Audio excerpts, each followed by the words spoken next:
اعوذ باللہ من الشیطان الرجیم بسم اللہ الرحمن الرحیم اقرأ بسم ربک الذی خلق، پڑھ اپنے رب کے نام سے جس نے پیدا کیا۔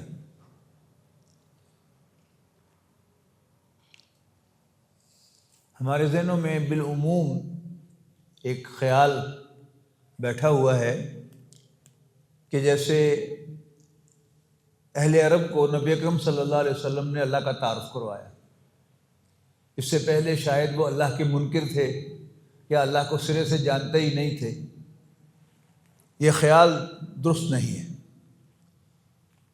میرے خیال کی بنیاد پر نہیں، قرآن مجید کی متعدد آیات کی بنیاد پر، کہ جس میں نبی اکرم صلی اللہ علیہ وسلم سے کہا گیا یقیناً اگر تم ان سے پوچھو کہ بتاؤ بھلا اس کائنات کو، آسمانوں اور زمین کو کس نے پیدا کیا۔ یہ قرآن مجید کا محاورہ ہے، ہیونز اینڈ دی ارتھ جیسے انگریزی میں ہے، اس کائنات کے لیے ایسے ہی عربی زبان میں السماوات والارض، یعنی جمع کے صیغے میں سماوات ہیونز اور سنگولر آتا ہے الارض۔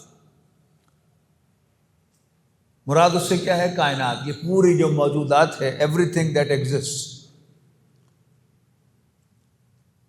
تو کہا گیا کہ اگر تم ان سے پوچھو کہ بتاؤ بھلا اس کائنات کو کس نے پیدا کیا، لا یقولن اللہ، تو لازماً کہیں گے کہ اللہ ہی نے پیدا کیا۔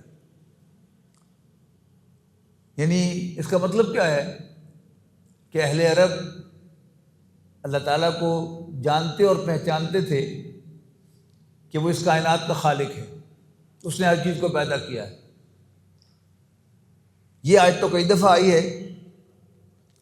اس کے علاوہ سورۃ عنکبوت کے اندر یہ سوال بھی پوچھا گیا کہ بتاؤ بھلا یہ بارشیں کون برساتا ہے، تو بھی یہی جواب کہ لازماً کہیں گے کہ اللہ برساتا ہے۔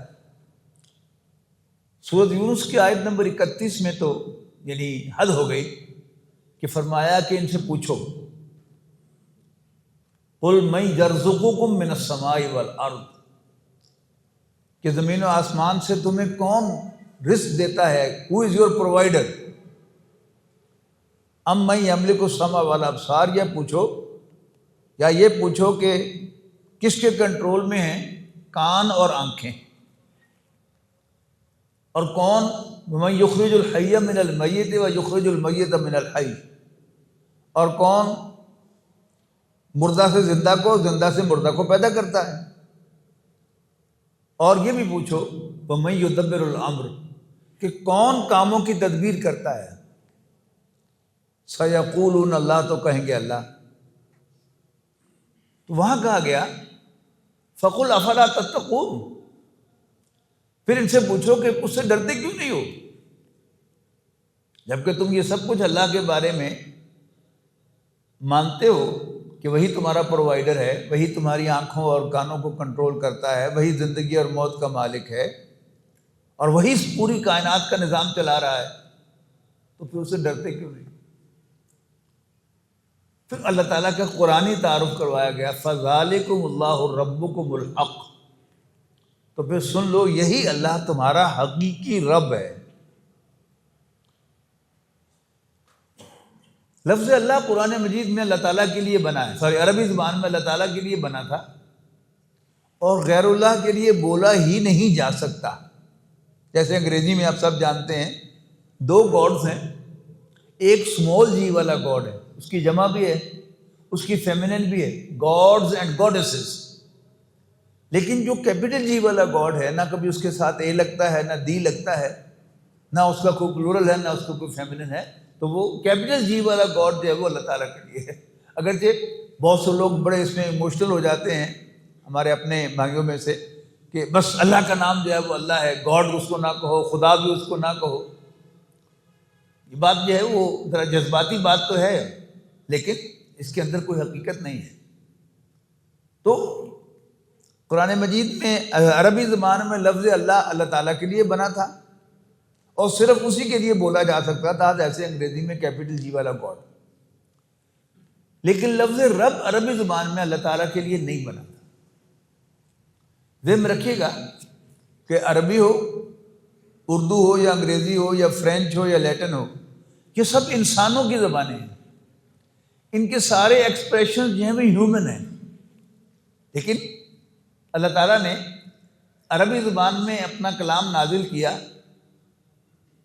تو اس زبان کے اندر جو سارے ایکسپریشن ہیں وہ ہیومن ہیں.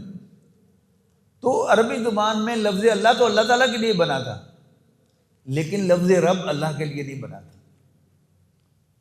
یہ سرداروں کے لیے استعمال ہوتا تھا. جیسے ہمارے ہاں ارباب فیملیز ہیں نا، ادھر کے پی کے اندر وہ گورنر بھی رہے، وزیر اعلیٰ بھی رہے، تو ارباب فیملی ہے. تو جو رب کی جمع ارباب ہے. رب کا لفظ عربی زبان میں استعمال ہوتا تھا مالک کے لیے. یعنی اگر آپ نے عربی میں یہ کہنا ہو کہ امیہ بن خلف حضرت بلال کا آقا تھا، تو آپ کے پاس کوئی اور لفظ نہیں ہے سوائے رب کے کہ آپ بتائیں کہ وہ مالک تھا. کانا امیہ ربا بلال رضی اللہ عنہ. اسی طرح آپ کسی عرب ملک میں جائیں اور وہاں پر آپ وہ مکان کرائے پہ لیں تو مالک مکان کو کیا کہیں گے؟ رب الدار. دار کہتے ہیں گھر کو فارسی میں بھی اردو میں بھی، اور رب الدار یعنی لینڈ لارڈ، گھر کا مالک. تو رب کے معنی آقا اور مالک کے ہیں. وہ آقا وہ مالک کے جس کو پورا کنٹرول اس پر حاصل. اب قرآن مجید میں جو پہلی آیت نازل ہوئی تو اس میں ایک بہت بڑی بات کہی گئی، اور وہ بڑی بات کیا تھی کہ رب یہ نہیں ہے، رب تمہارا وہی خالق ہے جس نے پیدا کیا اس پوری کائنات. آپ کے سامنے شاید کبھی سوال آیا ہو کہ نبی اکرم صلی اللہ علیہ وسلم نے کبھی کسی بت کو سجدہ نہیں کیا، لیکن اس کے باوجود قریش کو نبی اکرم صلی اللہ علیہ وسلم سے کوئی پرابلم نہیں تھی. یہاں تک کہ جب وہ حجر اسود کا جھگڑا شروع ہوا اور ہر خاندان یہ چاہتا تھا کہ حجر اسود کو نصب کرنے کی جو آنر ہے یہ ہمیں ملے، تو یہ بات طے ہوئی کہ اچھا کل جو صبح سویرے سب سے پہلے حرم میں داخل ہوگا اسی سے ہم فیصلہ کروائیں گے. تو ان کی خوشی کی کوئی انتہا نہ رہی کہ جب نبی اکرم صلی اللہ علیہ وسلم اس روز سب سے پہلے حرم میں داخل ہوئے تو انہوں نے کہا کہ آج ایک سچا اور دیانتدار شخص ہمارے درمیان فیصلہ کرے گا. اب یہ خالص ریلیجس ایشو تھا. کسی نے یہ نہیں کہا یہ تو ہمارے بتوں کو سجدہ نہیں کرتا.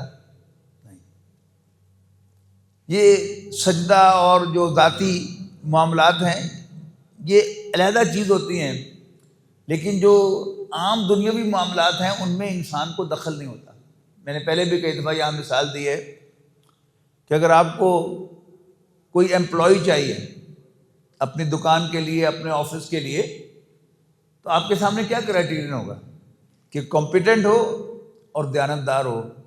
بھلے سے وہ مسلمان ہو یا عیسائی ہو یا ہندو ہو، اس سے آپ کو کوئی سروکار نہیں ہوگا.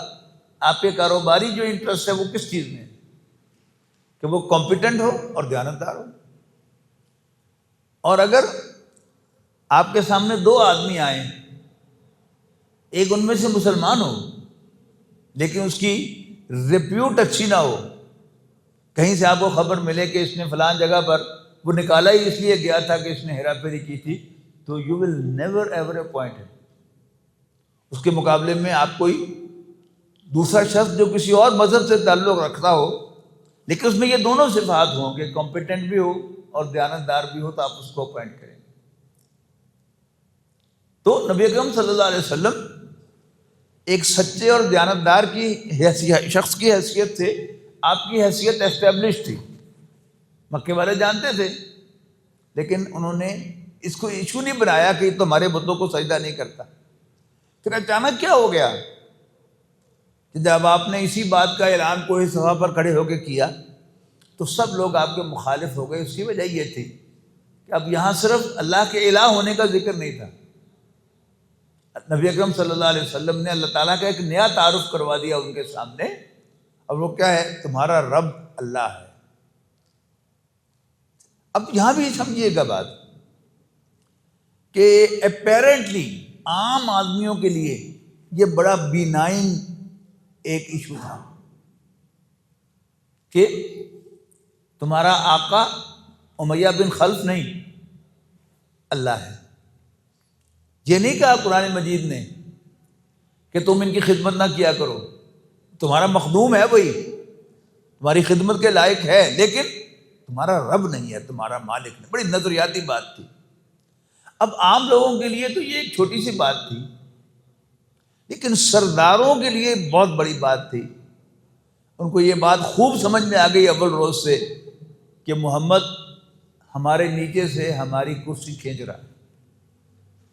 یہ تھی مخالفت کی اصل وجہ، ورنہ ایکس جو ہے وہ مسلمان ہے، وائی جو ہے وہ ہندو ہے، اور زی جو ہے وہ کرسچن ہے، اس سے کاروباری زندگی میں کوئی فرق نہیں پڑتا۔ ہاں، آپ کا جو اصل حیثیت ہے کسی کاروبار میں، کسی آفس میں، دیٹ کاؤنٹس۔ آپ ایک دکان کے مالک ہیں اور باقی آپ کے ملازم ہیں۔ اگر کوئی ملازم مالک بن کے بیٹھے گا تو جتنا مرضی دیانتدار ہو، آپ فوراً اس کو نکال کے باہر کریں گے کہ دروازہ کھلا، بھاگ جاؤ یہاں سے۔ اصل چیز کیا ہوتی ہے؟ اسٹیٹس، کہ یہاں پر میرا اور آپ کا اسٹیٹس کیا ہے؟ ہم یہاں پر مالک ہیں یا ہم غلام ہیں؟ جب یہ نقطہ انسان کو سمجھ میں آ جاتا ہے تو بڑی بڑی مشکلیں آسان ہو جاتی ہیں۔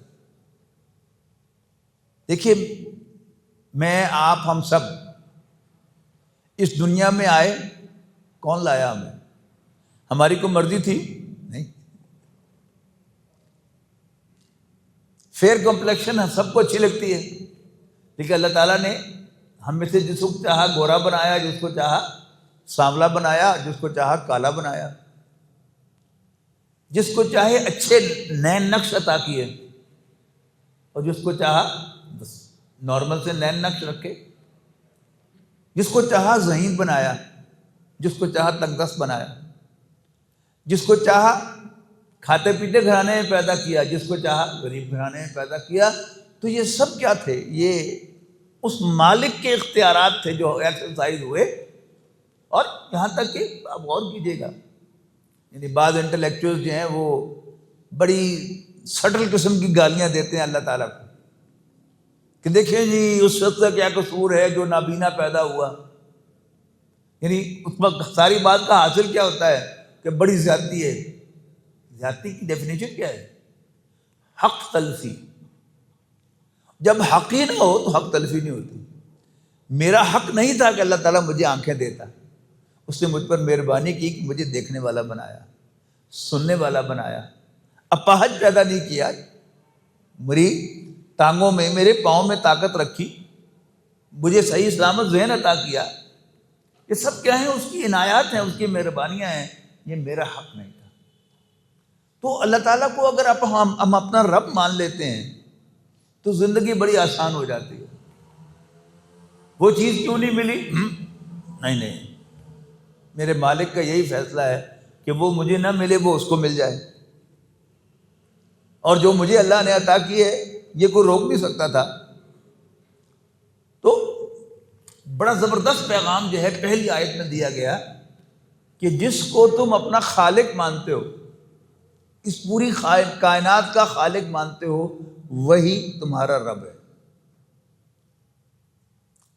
پھر شیطان، آپ کو معلوم ہے کہ اس نے چیلنج کر رکھا ہے اللہ تعالیٰ کو کہ اگر تم مجھے موقع دے تو میں اپنا پوائنٹ ثابت کروں گا کہ انسان اس مرتبے کا اہل نہیں جو تو نے اس کو عطا کر دیا ہے کہ تو نے خلیفہ بنا دیا اس کو اپنا۔ تو اللہ تعالیٰ نے کہا جو تمہیں موقع دیا جاتا ہے، تو اس نے بڑے چیلنجنگ انداز میں کہا کہ اگر جس کی وجہ سے تو نے مجھے راستے سے ہٹایا ہے، اب میں بھی اس کا شکار کرنے کے لیے تیرے صراط مستقیم پر مورچہ بندی کروں گا۔ اور وہ صراط مستقیم کیا ہے؟ یہی تو صراط مستقیم ہے جو اللہ نے کہا ہے کہ اس راستے پر چلو۔ اس نے اس پر مورچہ بندی کی ہے، اور پھر اس نے کہا کہ میں پھر ان کے سامنے سے، ان کے پیچھے سے، ان کے دائیں سے اور ان کے بائیں سے ان پر حملہ آور ہوں گا، اور تم ان میں سے اکثر کو شکر گزار نہیں پائے گا۔ اب بہت سے حملے ہوں گے، یعنی ایک میں نوٹ کروا رہا ہوں آپ کو کہ قرآن مجید میں جو پہلا فارسی ترجمہ ہوا ہندوستان میں، انڈو پاک سب کانٹیننٹ میں، وہ شاہ ولی اللہ رحمۃ اللہ علیہ نے کیا. انہوں نے رب کا ترجمہ پروردگار کیا، پالنے والا. اب سارے اردو تراجم میں اسی کو فالو کیا گیا. اب اس کے نتائج دیکھیے کہ مالک اور ہوتا ہے، آپ کا کام کرنے والا اور ہوتا ہے، اور کبھی اکٹھے بھی ہو سکتے ہیں. یعنی اگر پالنے والا رب ہے تو پھر اگر ہمیں IMF پال رہا ہے تو پھر وہ ہمارا رب ہے، ہم اس کے بندے ہیں. پھر تو بالکل ٹھیک کہا تھا خواجہ آصف صاحب نے، کہ شاید پرائم منسٹر صاحب نے کہا تھا کہ بیگرز آر ناٹ چوزرز. کیونکہ ہم IMF سے مانگتے ہیں لہذا ہمارے پاس کوئی اختیار نہیں ہے. لیکن اگر ہمارا رب اللہ ہے، ہم وفادار صرف اس کے ہیں، باقی ہم کسی اور کے محتاج نہیں ہیں. زمین آسمان کا فرق واقع ہو جاتا ہے. تو قرآن مجید میں جو پہلی آیت نازل ہوئی اس میں یہ اعلان کر دیا گیا کہ تمہارا رب اللہ ہے. اقرا بسم ربک الذی خلق، پڑھ اپنے اس رب کے نام سے جس نے پیدا کیا. اب پیدا کیا اللہ تعالیٰ کو مانتے تھے پہلے سے، اب اس میں رب کی کرسی پر لا کر اللہ تعالیٰ نے اپنے آپ کو بٹھایا اعلانیہ طور پر کہ میں تمہارا رب ہوں، کوئی اور تمہارا رب نہیں ہے. پھر بڑے کنفیوز یہ اس میں آئے، یعنی رب کا الٹ ہے عبد، بندہ. رب آقا اور عبد غلام. اب اس کے ترجمے میں بھی کئی جگہ پر ڈاکے ڈالے گئے، انٹروژنس کی گئی. انگریزی کے جو مختلف تراجم اگر آپ کی نظر سے گزرتے ہیں تو سب سے پہلا جو انگریزی ترجمہ ہے، معروف انگریزی ترجمہ اور بالکل صحیح بھی ہے، وہ ہے محمد مرمیڈوک پکتھول کا. یہ ایک کالے مسلمان تھے، برطانیہ کے رہنے والے، اسلام قبول کیا. پھر انہوں نے 7 سال جا کر عرب میں گزارے، عربی زبان کا محاورہ، دیہات کی جو ساری لائف تھی اس کو اسٹڈی کیا، اور پھر انہوں نے قرآن مجید کا انگریزی ترجمہ کیا. بڑا زبردست ترجمہ ہے. قرآن مجید کے ٹیکسٹ سے میرے خیال کے مطابق جو قریب ترین انگریزی ترجمہ ہے وہ انہی کا ہے. اگرچہ لینگویج پرانی ہے، دو داؤ دی کے ساتھ وہ لکھتے ہیں یو کو، لیکن زبردست ترجمہ ہے. انہوں نے رب کا ترجمہ لارڈ کیا ہے اور عبد کا ترجمہ سلیو کیا ہے. رب کا ترجمہ تو آج بھی آپ دیکھیں گے تقریباً سارے ہی انگریزی ٹرانسلیشن میں لارڈ ترجمہ ہوگا، وہاں پالنے والا ترجمہ نہیں ہوگا. لیکن عبد کا ترجمہ جو ہے یہ اب ذرا مشکل ہو گیا کہ اس کے بعد پھر پروفیسر عبداللہ یوسف علی، یہ گورنمنٹ کالج لاہور کے پرنسپل رہے، پھر انوائے بھی رہے پاکستان کے یونائیٹڈ نیشنز میں. انہوں نے انگریزی ترجمہ اور تفسیر لکھی. اب یہ چونکہ امریکہ کا دور آ گیا اور قانونی طور پر امریکہ میں سلیوری ختم ہو گئی، قانونی طور پر ختم ہوئی، اگرچہ ایکچولی ختم نہیں ہوئی. لہٰذا اب یہ ریلیکٹنٹ ہے سلیو ترجمہ کرنے میں، لہٰذا انہوں نے ایک نیا لفظ انٹروڈیوس کیا، بانڈز مین، بندھا ہوا آدمی، بندہ. اگرچہ فارسی میں اس کا ترجمہ جو ہے وہ بندہ فارسی کا لفظ ہے اور اردو ترجمہ پھر غلام ہی ہے. اس کے بعد پھر 90s میں سعودی عرب نے اپنے اہتمام سے ایک ترجمہ کرایا، ڈاکٹر محسن خان اور ایک اور مترجم ہے ان کے ساتھ. انہوں نے اب کا ترجمہ ہمبل سرونٹ کیا. اب غور کیجئے، سلیوری اور امپلائمنٹ، اس میں زمین و آسمان کا فرق ہے، اس سے بھی شاید زیادہ فرق ہے. یعنی اگر آپ ایک چارٹ بنائیں اور ایک طرف سلیوری رکھیں، ایک طرف امپلائمنٹ رکھیں، تو ہر اعتبار سے ایک دوسرے سے مختلف ہے. یعنی امپلائمنٹ کو اگر آپ کریں تو employment is always with choice. آپ نے بی ڈی ایم میں امپلائمنٹ اختیار کی اپنے چوائس سے کی, کسی نے آپ پر ٹھوسی تو نہیں ہے. تو پہلے جو فرق ہوتا ہے کہ امپلائمنٹ ہمیشہ بائی چوائس ہوتی ہے, ود چوائس ہوتی ہے, جبکہ سلیوری کبھی بائی چوائس نہیں ہوتی. پھر امپلائمنٹ میں ایک کانٹریکٹ ہوتا ہے جس میں جاب ڈسکرپشن ہوتی ہے, اوقات کار ہوتے ہیں, اور پھر ریمونریشنز ہوتی ہیں. یہی بنیادی چیزیں ہیں کہ آپ سے ہم یہ کام لیں گے, یہ آپ کے اوقات کار ہوں گے, اور یہ آپ کو مراعات دی جائیں گی. جبکہ سلیوری میں کچھ نہیں ہوتا. کوئی جاب ڈسکرپشن, مالک جو کام کہے گا کرنا پڑے گا, اور غلام 24 گھنٹے کا غلام ہوتا ہے.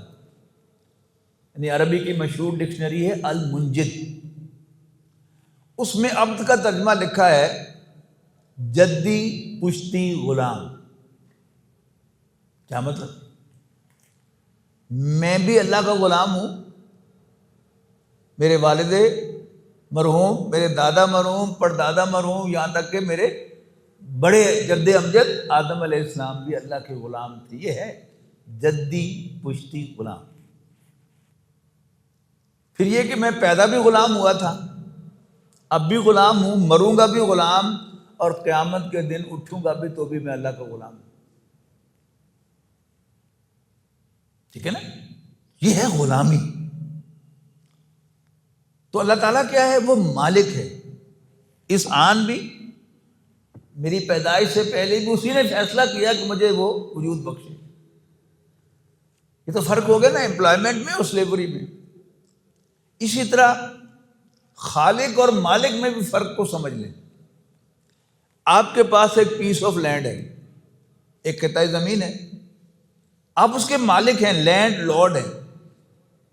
آپ کو اختیار ہے اسے خالی چھوڑ دیں, آپ کو اختیار ہے کہ اس پہ گھاس لگا دیں, آپ کو اختیار ہے کہ اس پہ باغ لگا دیں, آپ کو اختیار ہے کہ وہاں گندم بیج لیں, چاول بیج لیں, کاٹن بیج لیں, جو جی چاہے کر لیں. یا آپ اس پر ٹینس کورٹ بنا دیں, فٹ بال گراؤنڈ بنا دیں, یا آپ فیصلہ کریں کہ اس پر میں نے عمارت کھڑی کرنی ہے. پھر آپ کے پاس اختیار ہے کہ اس کا نقشہ آپ خود بنائیں گے یا کسی آرکیٹیکٹ کو انگیج کریں گے, اس کی اینٹیں آپ خود چنیں گے یا کسی معمار کو انگیج کریں گے. پھر معمار کو انگیج کرنے کے بھی آپ کے پاس چوائس ہے کہ اس کو ٹھیکے پہ بنوانی ہے یا آپ نے دہاڑی پہ کام کروانا ہے. یہ سب کیا ہیں؟ یہ مالک کے اختیارات ہیں. لیکن جب بلڈنگ تیار ہو جاتی ہے اور آپ کانٹریکٹر کو, بلڈر کو, معمار کو پیمنٹ کر دیتے ہیں, لیکن عمارت آپ کی ہے, ان کا تعلق ختم ہو گیا اس عمارت سے. اب جب چاہیں اسے ڈیمولش کر دیں, جب چاہیں آپ اس میں آلٹریشن کر لیں, کیونکہ آپ لینڈ لارڈ ہیں, لہذا آپ کے پاس سارے اختیارات ہیں. اس ساری بات کو جو ہے اللہ تعالیٰ پر آپ لے جائیں کہ اللہ تعالیٰ مالک ہے. اس نے جب چاہا مجھے وجود بخشا, جیسا چاہا مجھے بنایا, جس باپ کا چاہا بیٹا بنایا, وہ جب چاہے مجھے لے جائے, جب چاہے مجھے دوبارہ زندہ کر دے. تو یہ سارے کے سارے مالک کے, رب کے اختیارات ہیں. تو اللہ تعالیٰ کا جو قرآن کے انسٹرکشن آف اللہ تعالیٰ ہے وہ کیا ہے؟ اللہ ہمارا رب ہے, باقی سب کچھ اس کے ماتحت ہے. یعنی عام طور پر مصحف کے اینڈ پر آپ کو معلوم ہے نا کہ وہ نام ہوتے ہیں شروع میں جلد کے اندر اللہ تعالیٰ کے. تو اگر آپ یہ نام نکال کر دیکھیں تو آپ کو بڑی حیرانی ہوگی کہ اس میں رب نہیں ہے. یعنی هو اللہ الذی لا الہ الا هو الرحمن الرحیم الملک القدوس السلام المؤمن المہیمن اور آگے جا کے البدیع الباقی الوارث الرشید الصبور. رب نہیں ہے. پہلی بات تو یہ ہے کہ رب کا لفظ قرآن مجید میں الف لام کے ساتھ آیا ہی نہیں. تو یہ کیا ہے؟ یہ اللہ تعالیٰ کی امبریلا حیثیت ہے کہ وہ رب ہے. جیسے میں نے کہا نا کہ آپ کے پاس ایک پیس آف لینڈ ہے تو آپ جو چاہیں اس پر کریں. تو اللہ تعالیٰ کی امبریلا حیثیت کیا ہے کہ وہ رب ہے, وہ آقا ہے, وہ مالک ہے, وہ لارڈ ہے. اور باقی خالق اپنے فیصلے سے کھلاتا کیوں ہے؟ مالک ہے. پلاتا کیوں ہے؟ مالک ہے. اس نے زندگی میں کیوں بخشی ہمیں زندگی؟ کہ مالک ہے. جب چاہے مار دے، جب چاہے جو مرضی ہمارے ساتھ کر دے. تو یہ کیا ہے؟ اللہ تعالیٰ کی سپریم حیثیت کیا ہے؟ وہ رب ہے. تو اقرا بسم ربک الذی خلق، پڑھ اپنے اس رب کے نام سے جس نے پیدا کیا. خلق الانسان من علق، جس نے انسان کو جمے ہوئے خون سے پیدا کیا.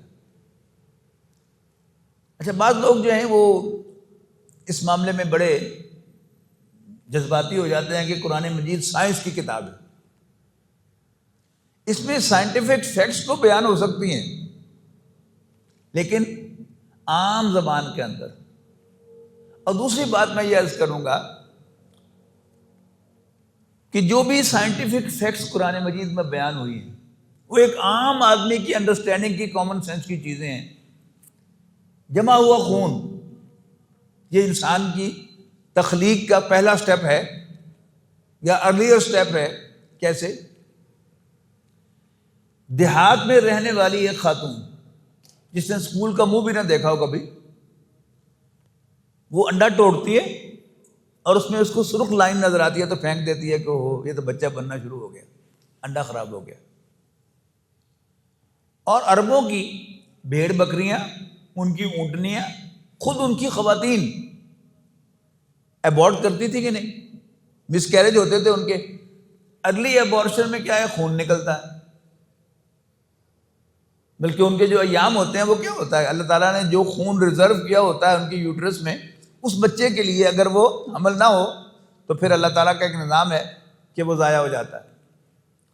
ذرا لیٹ ہو جائے تو پھر خون کے لوتھڑے نکلتے ہیں، وہ کیا ہے؟ وہ جمع ہوا خون ہے. پھر ایک ان فارمز کا فارم سا ماس نکلتا ہے، پھر فارم سا ایک ماس جو ہے وہ آتا ہے، پھر ایک پورا بچہ جو ہے وہ جنم لیتا ہے. تو یہ کس کو پتہ نہیں تھا؟ تو اسی کا ذکر کیا کہ میں چاہوں تو خون سے بچہ بناؤں، میں تو نہیں بنا سکتا. اللہ تعالیٰ کا کمال یہ ہے کہ اس نے خون سے پھر ڈیولپ کر کے ایک انسان بنایا ہے، اور سب کو معلوم ہے کہ انسان ایسے بنتا ہے. تو خلق الانسان من علق، جس نے انسان کو جمے ہوئے خون سے پیدا کیا. اقرأ وربک الاکرم، پڑھ اور تیرا رب بڑی عزت والا ہے، بڑا کریم ہے. الذی علم بالقلم، جس نے انسان کو قلم سے تعلیم دی ہے.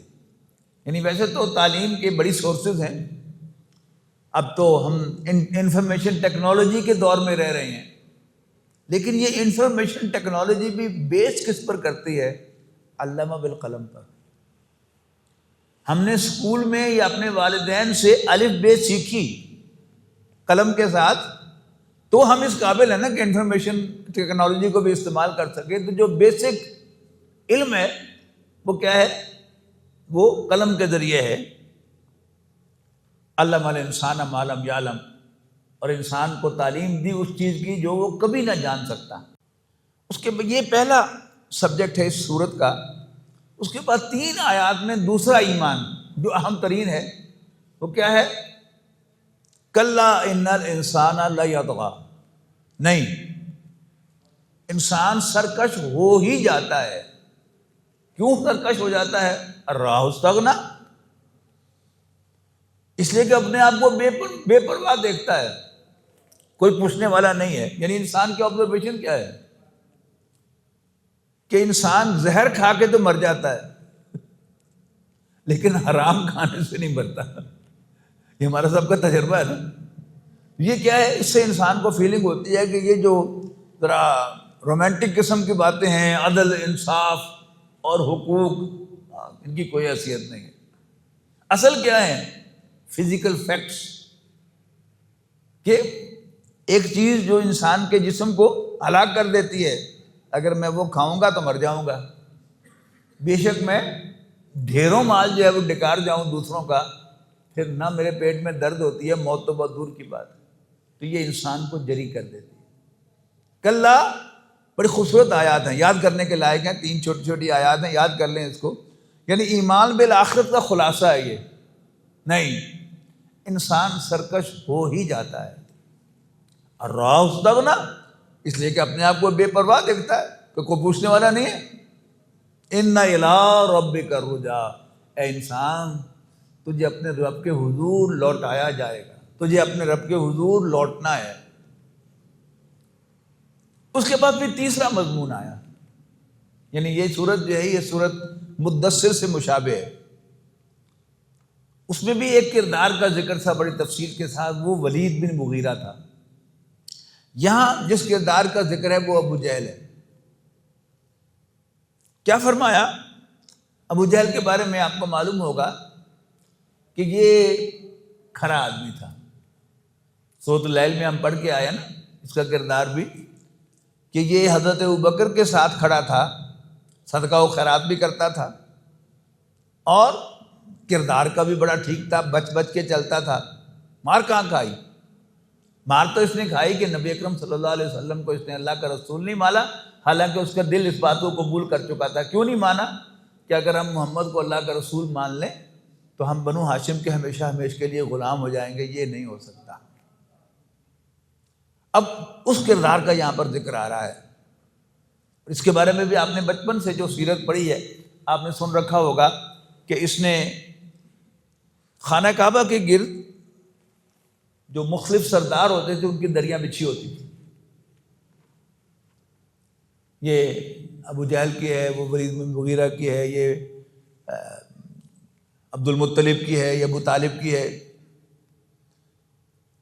ان دریوں کو اگر آپ نے سمجھنا ہو تو ڈیروں پر قیاس کیجیے کہ آج دیہاتوں میں زمینداروں کے ڈیرے ہوتے ہیں. وہاں وہ چوئی صاحب جو ہیں وہ شام کو بیٹھتے ہیں اور ان کے جو حواری ہوتے ہیں وہ ان کے ارد گرد بیٹھے ہوتے ہیں، اور جس کی جتنی بڑی بیٹھک ہے، جتنا بڑا ڈیرا ہے، کہ ایک تو ہر وقت اس میں کچھ لوگ موجود ہوتے ہیں، اور شام کو جب چوئی صاحب براجمان ہوتے ہیں تو ان کے گرد جو ہے وہ 50 آدمی بیٹھے ہوتے ہیں. اس کا مطلب ہے بڑا چودھری ہے. اور جس کے گرد کوئی 4-5 آدمی ہو وہ چھوٹا چودھری ہے. یہ دیہات کی جو سٹیٹس کا اندازہ ہے. ہم سب لوگ جن کا تعلق دیہات کے ساتھ ہے وہ اس کو خوب سمجھتے ہیں. تو ابو جہل کی بھی ایک دری تھی، اور بیچ میں وہ بیٹھا ہوا گوتکیا لگا کر، تو ارد گرد اس کے حواری بیٹھے ہیں. سامنے نبی اکرم صلی اللہ علیہ وسلم نماز پڑھ رہے تھے، تو اس کو شرارت سوجی. اس نے کہا کہ ہے کوئی جو محمد کے گلے میں چادر ڈال کے اس کو بل دے دے. تو ایک بدبخت عبداللہ بن ابی معیط اٹھا. یہاں بھی نوٹ کیجیے گا کہ کافر ہے، مشرک ہے، لیکن نام عبداللہ ہے، اس لیے مطلب کیا کہ اللہ کو جانتے تھے. تو وہ اٹھا اور اس نے جا کر نبی اکرم صلی اللہ علیہ وسلم کے گلے میں چادر ڈال کر اس کو بل دے دیا، اور آپ کی آنکھیں ابل آئیں. پھر ایک موقع پر اس نے کہا کہ وہ فلاں علاقے میں ایک اونٹ ذبح ہوا ہے اور اس کی اجری پڑی ہوئی ہے کوئی جو وہ اجری لا کر محمد کے منہ پہ چڑھا دے. پھر وہی شخص بدبخت اٹھا اور اس نے یہ کام کیا. اب ان آیات کو ذہن میں رکھیے گا. اب تو پڑھیں گے اگر آپ اس واقعات کو ذہن میں رکھ کر تو آپ کو بالکل واضح طور پر سمجھ میں آئے گا. فرمایا کلا ان الانسان لیطغی ان رآہ استغنی ان الی ربک الرجعی. یعنی دنیا میں ابو جہل کا ہاتھ کسی نے نہیں پکڑا اور وہ اور جری ہوتا چلا گیا. اب ارایت الذی ینہا عبدا اذا صلی، کیا تم نے دیکھا اس شخص کو جو روکتا ہے؟ کسے روکتا ہے؟ عبدن، ایک بندے کو، یعنی نبی اکرم صلی اللہ علیہ وسلم کو، اذا صلی، جب وہ نماز پڑھ رہا ہو. ارایت ان کان علی الہدی، برا دیکھو تو اگر یہ راہ راست پر ہوتا، او امر بالتقوی، یا برائی سے منع کرتا اور بھلائی کی ترغیب دلاتا. امر بالتقوی، خدا خوفی کا حکم دیتا، یعنی خدا خوفی کی تلقین کرتا. ارایت ان کذب وتولی، اور دیکھو تو اگر اس نے جھٹلایا اور منہ موڑا. یعنی یہ کیا ہے؟ اس کا بالفعل ہے، کرنا یہ چاہیے تھا لیکن کر کیا رہا ہے؟ کذب وتولی، نبی اکرم صلی اللہ علیہ وسلم کو جھوٹا قرار دے رہا ہے اور اس ہدایت سے منہ موڑ رہا ہے. الم یعلم بان اللہ یرا، کیا اسے معلوم نہیں کہ اللہ اسے دیکھ رہا ہے؟ کلا لئن لم ینتہی، دیکھو اگر وہ باز نہ آیا، لنصفعا بالناصیہ، ناصیہ کہتے ہیں یہ پیشانی کے بالوں کو، تو ہم لازماً اس کو پیشانی کے بالوں سے پکڑ کر گھسیٹیں گے. یہ کسی بھی شخص کا بڑا انسلٹنگ انداز ہوتا ہے کہ اس کو سامنے ایک بڑے سے پکڑ کر یوں گھسیٹا جائے. میں نے عرض کیا نا کہ قرآن مجید عربی زبان میں نازل ہوا ہے، جو انسانی زبان ہے، یہ آسمانوں کی زبان نہیں ہے. تو زمین پر کسی کو انتہائی ذلت کے ساتھ گھسیٹنے کے لیے پیشانی کے بالوں پر سے پکڑ کر گھسیٹنا کہا جاتا ہے. لنصفعا بالناصیہ، تو ہم اس کے پیشانی سے بال پکڑ کر گھسیٹیں گے. کون سی پیشانی؟ ناصیۃ کاذبۃ خاطیہ، خطاکار اور جھوٹی پیشانی. فلیدعو نادیہ، پھر وہ پکار لے اپنی مجلس کو، وہی بیٹھک، چوپال، ڈیرا جہاں حواری سامنے بیٹھے ہوئے ہوتے ہیں، پھر بلائے ان کو. وہ سنت الزبانیہ، ہم بھی جہنم کے گارڈز کو بلا لیں گے. یہ دو واقعات تو ہیں نا.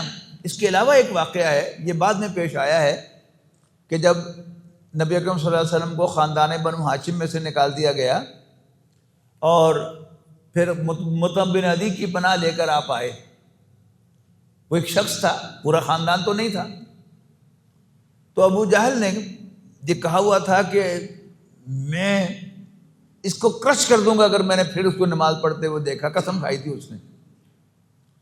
آپ پھر نماز پڑھ رہے تھے کسی جگہ پر، اس کے بعد وہ یعنی بڑی غصے کے ساتھ بڑا نبی اکرم صلی اللہ علیہ وسلم کی طرف، گویا وہ آپ کو کچل دے گا، اور ایک دم پیچھے ہٹ گیا. لوگوں نے پوچھا کہ ہاں بھائی تم واپس کیوں آ گئے؟ انہوں نے کہا میرے اور محمد کے درمیان ایک آگ کا گڑھا تھا، اور کوئی چیز میری طرف آئی جو میں نے پہلے کبھی دیکھی نہیں تھی، لہذا میں بھاگ کے پیچھے آ گیا. یعنی جب تک ابو طالب حیات تھا تو خاندان بنو ہاشم آپ کے پیچھے تھا. اب چونکہ وہ بھی نکل گیا تو پھر اللہ تعالیٰ اپنے فرشتوں کے ساتھ نبی اکرم صلی اللہ علیہ وسلم کی حفاظت کے لیے آ گیا. تو سند الزبانیہ، تو ہم بھی اپنے جو موکلان ہیں دروہوں کو بلا لیں گے. کلا، دیکھو لا کوتی ہو، اس لیے اس سب کا مقصد کیا تھا؟ نبی اکرم صلی اللہ علیہ وسلم کو اپنی اس دعوت کے پھیلانے سے باز رکھنا. گیو اپ دس، گیو اپ دس، گیو اپ دس. اب نبی اکرم صلی اللہ علیہ وسلم سے کیا کہا؟ Don't give up, don't give up, don't give up. یہ جو بھی کریں تمہارے ساتھ ہتھیار نہ ڈالنا، لا توتے ہو، اس کا کہنا نہ ماننا. وسجد واقترب. اب ایک طرف سامنے نظر کیا آ رہا ہے کہ اگر میں اس کا کہنا نہیں مانوں گا تو یہ مجھے تباہ کر دے گا. تو کوئی آلٹرنیٹ ہونا چاہیے نا. وہ آلٹرنیٹ پروٹیکشن کیا ہے؟ میں تمہارے ساتھ ہوں، اور میری پروٹیکشن حاصل کرنے کے لیے تم میرے سامنے سجدے میں گر جاؤ اور میرے قریب آ جاؤ. یہ جو انسان کو احساس ہوتا ہے نا، اس کی بڑی ٹپیکل مثال ہے کہ بچہ باہر سے پٹ کر روتا ہوا آتا ہے اور ماں یوں کر کے اس کے ہاتھ پھیلا کر کہتی ہے میرا چاند. تو وہ ایسا محسوس کرتا ہے جیسے میں اب قلعے میں آ گیا ہوں، اور ایک دم شیر ہو جاتا ہے. پھر اس کے آنسو بھی وہیں رک جاتے ہیں، رونا بھی بند کر دیتا ہے. تو اللہ تعالیٰ کا یہ ساتھ یہ احساس کہ انسان جب ہر طرف سے دھتکارا جائے، پیٹا جائے، مارا جائے، اس کے پاس ایک ہی حل ہے، ملا دی دوڑ مسجد تک. وہ سجدہ کرے، اللہ تعالیٰ کے سامنے جھک جائے، اس کے پاؤں پڑ جائے، اور پھر محسوس کرے کہ میں اللہ تعالیٰ کی پروٹیکشن میں آ گیا ہوں، اب کوئی میرا کچھ نہیں بگاڑ سکتا. تو سارا ہی مسئلہ جو ہے وہ اللہ کے فضل و کرم سے حل ہو جاتا ہے. بارک اللہ علیہ، اللہ تعالیٰ ہم سب کو اس کی توفیق اور ہمت عطا فرمائے. بارک اللہ علی و لکم فی القرآن العظیم ونفعنی و ایاکم بالآیات و ذکر الحکیم.